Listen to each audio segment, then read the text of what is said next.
Hey everybody, welcome to Obscurities in Miniature. It is yet another of these funky Chinese buildable figure model kits, for lack of a better explanation. I don't know how better to give it to you, but this is an interesting one. We've done a few of the Blockies figures.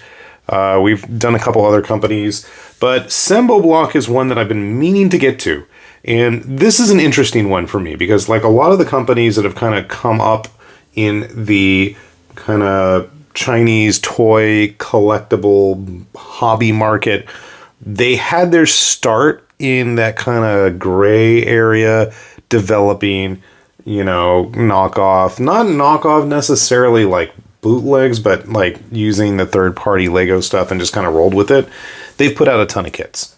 I don't know the validity or legality of all that, so I'm not going to get into it, but what's interesting is they kind of made that a stepping stone for delving into more original things, which is what brings us to this guy. Now, this is not an original design.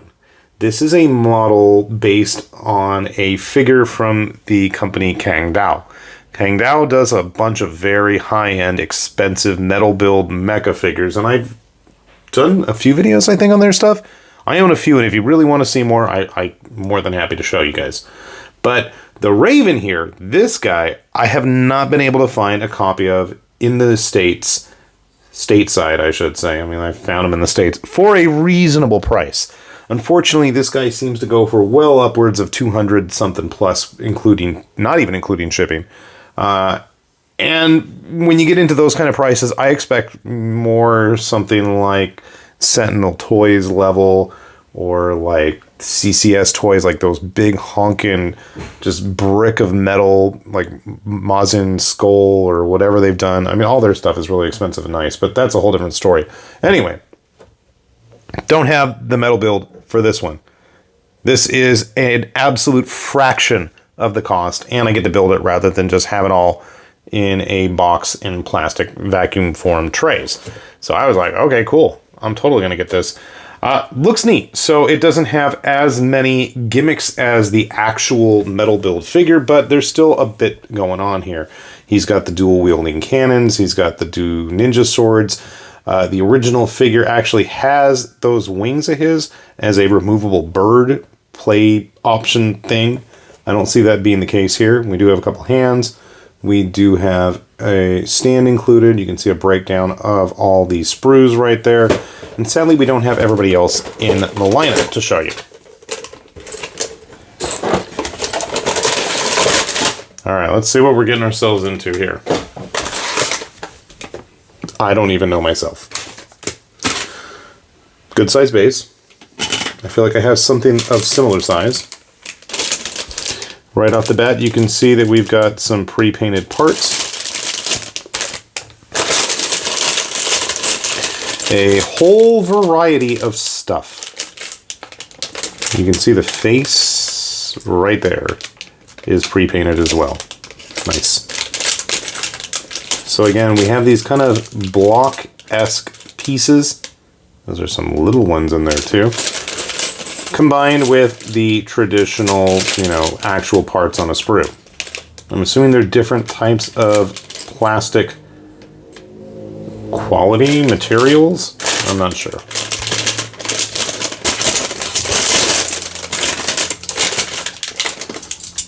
So the actual plastic quality seems pretty firm.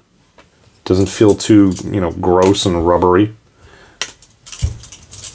It's not like the era of the total rip-off knockoffs that we used to get out of China, and I'm glad to see that. There's a lot of talented designers making stuff out there. So, I mean, if somebody's going to carry the torch because, we've got Bandai deciding to make everything limited edition or online only, it's nice to see that there are people picking up the pace and putting new things out there too. I have no idea how big this figure is going to end up. My guess is maybe a little bit smaller than 1/44 scale. But, I mean, come on. This is just a straight-up kit.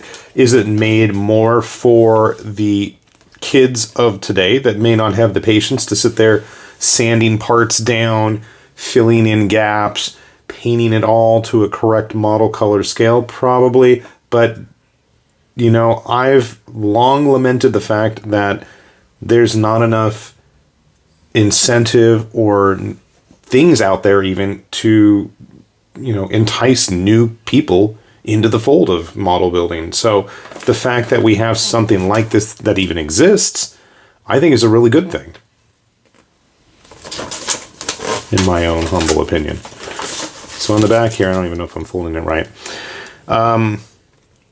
I do own the full-size models of these, the big metal build figures. So this is actually the second release from Cang Dao's lineup. Now what's interesting is Sembo's made these for Mosho now. They're making them for SNAA. Little kind of squished down, easy to build, not SD kits, but, you know, kind of in that same vein. But the most exciting to me is at the most recent hobby show in Japan. I think it was Japan. It might have been somewhere in Asia. It might have been in China. Might have been Shanghai or Beijing now that I think about it. But anyway, they're making figures like this based on Iron Saga. And Iron Saga is one of the very, very few mobile games that has stuck on my phone year in, year out. Outside of Battle Cats, that's like one of the few. Arknights here and there, Fate sometimes. But yeah, Iron Saga is like my go-to that I've been on since forever. So it's kind of cool to see. And I mean, I'm all for it. I'll be honest, like, I don't want to build or mess with the big full-size version of the Phoenix model here. But I absolutely would be rocking with the smaller one. I know Gembu, I actually own this one too. Actually, of these, I own, let me see, I own 4 of them. So I've got this one, the Scorpion Musha guy, and the Black Tortoise, the big, huge ones. So I don't know if I feel like dragging them all out, because that means I got to put them all back together, because all their pieces are scattered throughout the boxes that they come in. But this looks a lot more easily doable. Just looking at the size of the hands, you know, I'm like this. I got a 30-minute mission guy right here. So that's a good size comparison. I'm really curious to see how this turns out. So I'm going to stop rambling. It's already been going on long enough. Let's get it put together and let's see the results, yeah? Sit tight. So I put together the Raven here. And despite the fact that I misplaced half of the parts and freaked myself out, and I had to go back and watch the first half of the video to make sure that, yes, I did in fact have all the pieces there. We did get it put together. And I'm pretty impressed for what it is. You know, let's be honest, this is basically, I don't know, almost like, it's not like a candy toy level, but it's not like an actual full-fledged hobbyist model building type kit either. It's kind of in this weird gray area in between, and I'm okay with that. And considering the prices of these figures, roughly should be about, I've managed to get this one for like, I think 12 or 15 US with shipping. I feel that's a pretty fair price for a figure of this size. And you know, it did have a fair amount of runners.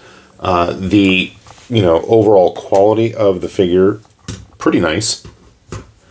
I know the joints are a bit more streamlined than a typical actual kit, but the joint strength is pretty nice and tight.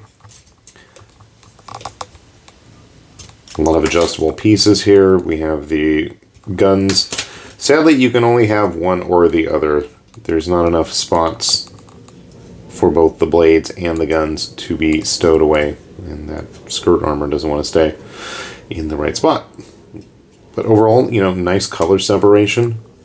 The wings are attached in a kind of funky way, but that's okay.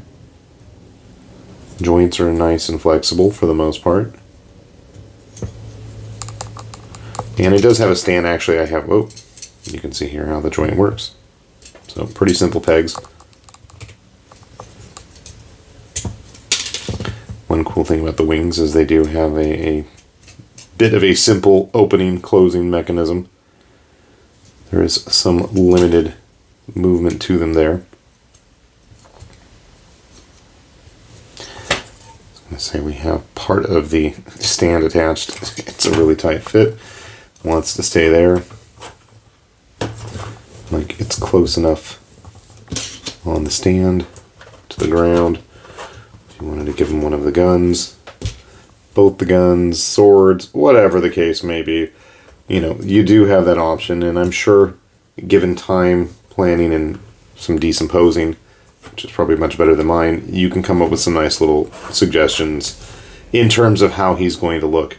And considering, you know, the price I paid versus the $250 plus big foot-tall die-cast monstrosity with a whole lot more options and gimmicks to it than this, you know, I think that's a fair trade-off. I still want the big one, I'm going to be honest. Grabbing a couple other random figures just to give you guys kind of an idea. So here is a Ultraman Bloggies figure. These are available in the US. This was in English packaging, so that's a plus. I don't know how many of the Blockies figures are out here in the States yet. I have picked up a couple of the model kits, though, so that's a good sign. With my good old standby 30-minute mission and banged-up entry-grade RX-78. That's pretty impressive, considering the cost of all these kits. And he's not all that much more expensive than his compatriots here on screen. So, you know, if you like the aesthetic, and I'll be honest, I really do. I think if you're able to track these down, and it's something you're interested in, I'd say get them while you can. And plus the fact that they're going to be now making kits this style based on other companies' properties. I know for sure, because I've already seen photos online, the Tristan here, which doesn't even fit on the screen, I'll have a video on soon enough if you're really curious about this one. I really like this model. I know they're going to be doing a more squished up, simplified version in the same line from Sembo here. So if that's something that might be of interest to you, if you dig the kind of Night Gundam aesthetic that SNAA is continuing to push out, might be some fun stuff there. But overall, cool little kit. I'd love to see these get more traction. I don't know how easy it is to find the Sembo stuff here. You know, seems like most of the things that I can get a hold of regularly in the States seems to be, you know, like Lego style brick kits, which really I'm not interested in. I do enjoy partaking in the occasional minifigure here and there, but more like model kits, I would love to see these start to make their way over too. So fingers crossed. And honestly, I'll probably have more of these in the very near future because I can't help myself and I really like these kinds of things. So with that said then, this has been High Lord Tamperlane with Obscurities and Miniatures, saying thanks for watching, and we'll see you back here soon. Bye-bye.